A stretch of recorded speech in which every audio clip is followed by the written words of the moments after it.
Duha ka mga Egyptian artifact nga gihuptan sa usa ka pamilya sa Cagayan de Oro City ang naghatod kuno og malas.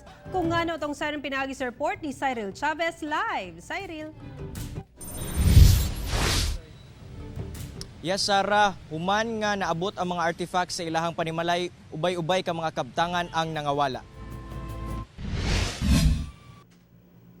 God of Death Anubis og Pharaohic statue. Kini ang mga imahe nga gipanag-iyahan sa pamilyang Uyan sa Cagayan de Oro City.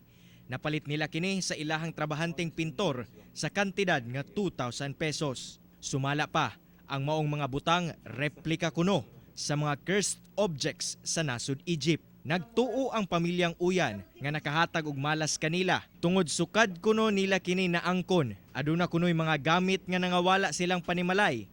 Gani ang ilang mga iro pinasahi ang pagtahol. Kung mo ba ito hinungdan? Wala. Di sad mo. Pero mo nalagi nga.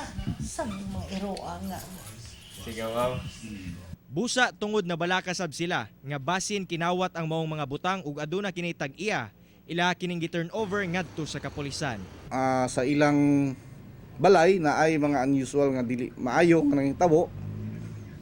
So murag ilang gi ang kustodiya na adto sa amo.